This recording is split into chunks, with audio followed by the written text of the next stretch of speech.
اللہ تبارک و تعالیٰ کا ارشاد ہے فَإِذَا قَرَأْتَ الْقُرْآنَ فَاسْتَعِذْ بِاللَّهِ، اللہ تبارک و تعالیٰ حکم فرماتا ہے کہ جب تو قرآن پڑھے تو اللہ تبارک و تعالیٰ کی پناہ مانگ لیا کر.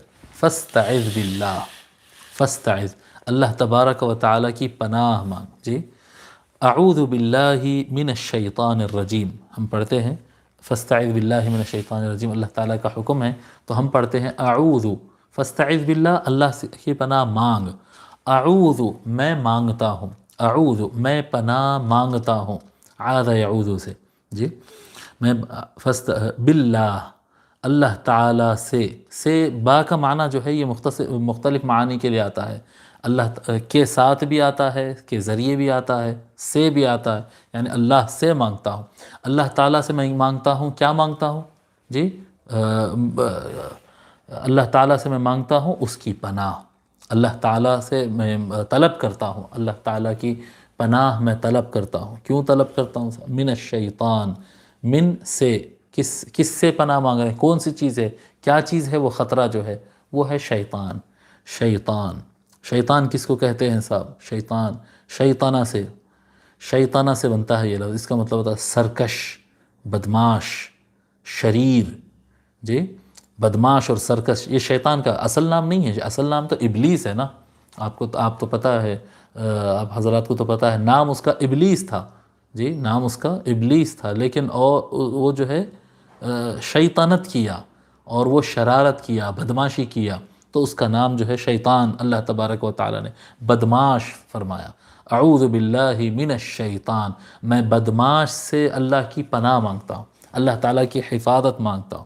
اعوذ باللہ من الشیطان الرجیم. رجیم رجم یرجم سے، رجم یرجم کہتے ہیں پتھر مارنا کسی کو.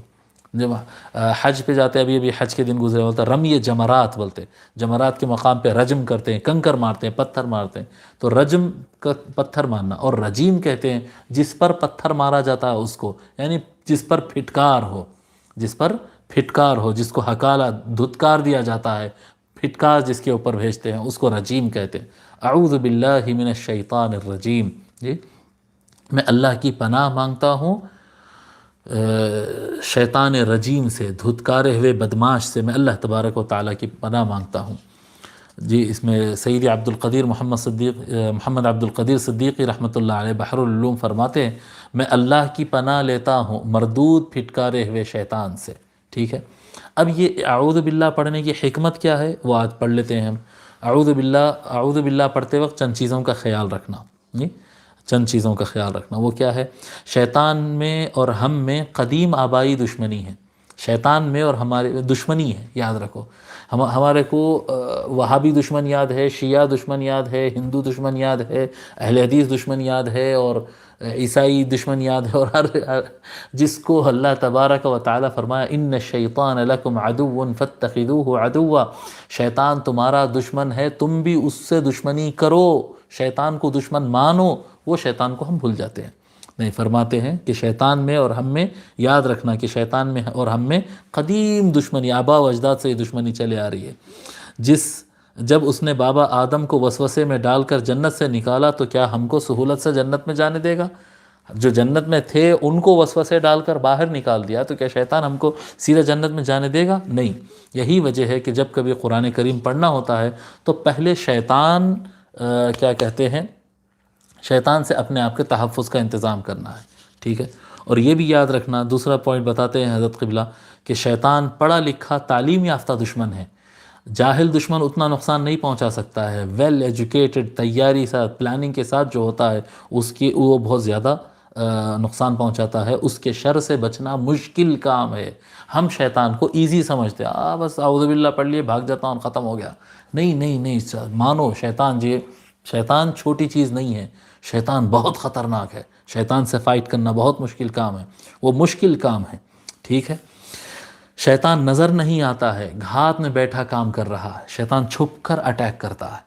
کہاں سے دھوکہ دیا، کب بھٹکا دیا پتہ نہیں چلتا ہے. جی، تو شیطان کو طاقتور سمجھو اور خود کو کمزور سمجھو کہ مولا میں تیری راہ میں چلنا چاہتا ہوں، اور شیطان بڑا طاقتور دشمن ہے جو میرے کو جانے نہیں دے گا، لہذا اے اللہ اس شیطان سے تو مجھے بچا لے. اللہ تعالیٰ کو قوی جانو. اپنے ہم کیا، ہمارے اندر ایک غرور رہتا ہے، تکبر رہتا ہے، ارے ہمارے کو کون بھٹکا سکتا سا، ارے ہم ہی ہدایت پر ہیں. جی ہم ہر آدمی اپنے آپ کو میں ہی ہدایت پر ہوں سمجھتا ہوں، نہ قرآن پڑھا نہ سرکار کے فرمان کو پڑھا اور سمجھ لیا میں ہدایت پر ہوں. نہیں، ایسا نہیں ہوتا، ایسا نہیں. اس کا طریقہ یہ ہوتا کہ شیطان کو طاقتور سمجھو، دشمن آپ کو بھٹکانے پر لگا ہوا ہے اور وہ بھٹکا کر ہی رہتا ہے.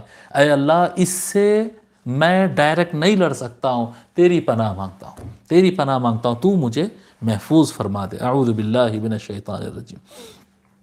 اور جب پناہ کی بات میں آدمی کو جب اپنی کمزوری کا احساس ہوتا ہے تو تضرع انکسار پیدا ہوتا ہے جو عبدیت کی جان ہے. جی جب انسان خود کو کمزور سمجھتا ہے تو وہ کسی کی مدد مانگتا ہے. اللہ کی جب مدد مانگتا ہے خود کو کمزور سمجھ کے، جب اللہ کی مدد مانگتا ہے تو یہی سچی بندگی ہے، یہی حقیقی بندگی ہے، یہ کرنا چاہیے. ٹھیک ہے.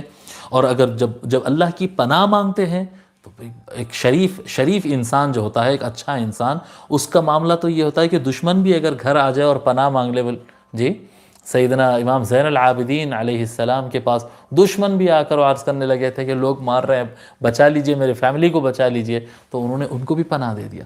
تو شریف انسان اور بزرگ انسان اور اچھے انسان کا جب یہ معاملہ ہوتا وہ تو ارحم الراحمین ہے، وہ تو مالک الملک ہے، وہ تو سب سے بڑا ہے. جب اس کی پناہ مانگتے ہیں تو وہ محفوظ کر ہی دیتا ہے اور اپنے فیض عطا فرماتا ہے. تو قرآن کریم جب بھی پڑھنا ہے تو اعوذ باللہ ضرور پڑھنا. اعوذ باللہ من الشیطان الرجیم، اعوذ باللہ من الشیطان، اور اس میں اضافہ بھی کرتے ہیں اعوذ باللہ السمیع العلیم من الشیطان الرجیم وغیرہ، اور بھی صیغے اس کے آ سکتے ہیں، لیکن منیمم اتنا اعوذ باللہ من الشیطان الرجیم پڑھنا، اور استحضار قلب کے ساتھ دل کو حاضر رکھ کر یہ اس طرح سے پڑھنا. اور یہ جب حکم آیا ہے فَإِذَا قَرَأْتَ الْقُرْآنَ فَاسْتَعِذْ بِاللَّهِ مِنَ الشَّيْطَانِ الرَّجِيمِ، تو اس سے علماء کرام بتاتے ہیں کہ یہ حکم وجوب کے لیے ہے، یعنی واجب ہے. جب کبھی آپ قرآن کی تلاوت شروع کریں، جب کبھی تلاوت کرنا چاہیں تو اعوذ باللہ من الشیطان الرجیم ضرور پڑھ لیا کریں. بسم اللہ الرحمن الرحیم بھی پڑھنا ہے،